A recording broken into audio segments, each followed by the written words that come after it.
Madhu, CPML new democracy. Bhadradri Kothagudem జిల్లా 18వ తారీఖు అంటే నిన్న అశ్వాపురం మండలం మనుబోతులగూడెం అనేటువంటి దట్టమైనటువంటి అడవి గ్రామం. గత దశాబ్దాలుగా అక్కడ ఆదివాసీ గిరిజనులు జీవిస్తున్నారు. అక్కడ పోడే వాళ్ళకి జీవనాధారం. ఆ పోడు భూములలో ఇవాళ రేవంత్ రెడ్డి గారి ప్రభుత్వం, ముఖ్యంగా ఫారెస్ట్ వారు వెళ్ళి భూములు ఆక్రమించడానికి ప్రయత్నం చేశారు. ఇది సరికాదు, మాకు జీవనాధారం ఈ భూములే అని మహిళలు తెలియజేసినందుకు వారి పైన ఫారెస్ట్ వారు దాడులు చేసి దౌర్జన్యాలకు పాల్పడి చితకబాదారు, చిత్రహింసలకి గురి చేశారు. పోలీసులాగా ఫారెస్ట్ వారు ప్రవర్తించారు. రజాకారులను మరిపించే విధంగా ఈ ఫారెస్ట్ వారి యొక్క దౌర్జన్యాలు కొనసాగుతున్నాయి. గత టీఆర్ఎస్ ప్రభుత్వం ఉన్నప్పుడు ఇదే వైఖరిని కొనసాగించింది.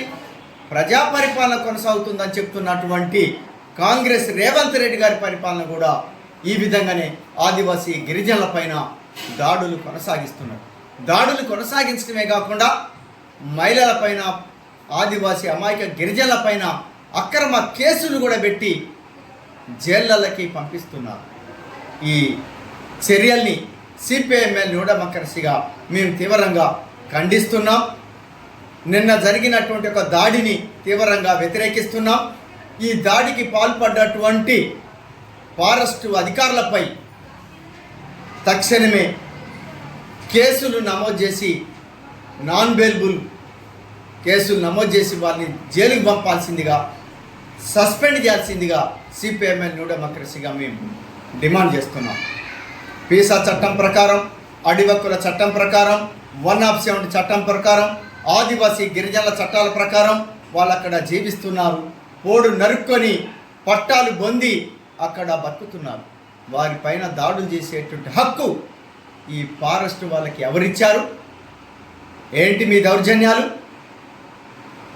అందుకోసమే ఎట్లా మహిళలపైన దాడులు, దౌర్జన్యాలకు పాల్పడుతూ ఉంటే, ఆదివాసీ గిరిజనుల అమాయకులు అనుకుంటే, ఈ విధంగానే మేము అరాచకత్వాన్ని, గుండాయిజాన్ని కొనసాగిస్తామంటే మాత్రం ప్రజలు, ఆదివాసీలు తమను తాము రక్షించుకోవటం కోసం, తమపై జరుగుతున్న దాడుల్ని తిప్పికొట్టడం కోసం చైతన్యవంతమైనటువంటి ఒక పాత్రని పోషిస్తారు.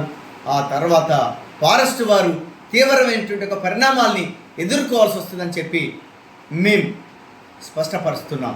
ఇప్పటికైనా దాడులకి, దౌర్జన్యాలకి స్పష్టి పలకమని చెప్పి డిమాండ్ చేస్తున్నాం.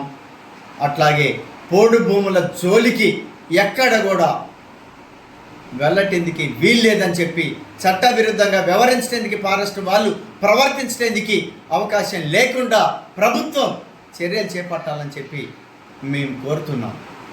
ఆదివాసులకి అండగా దేశంలో ఉండేటువంటి విద్యార్థులు, మేధావులు, మహిళా సంఘాలు, రాజకీయ పార్టీలన్నీ కూడా స్పందించాలి, వారికి అండగా నిలబడాలని చెప్పి మేము అందరినీ, అన్ని వర్గాల ప్రజానికానికి మేము విజ్ఞప్తి చేస్తున్నాం.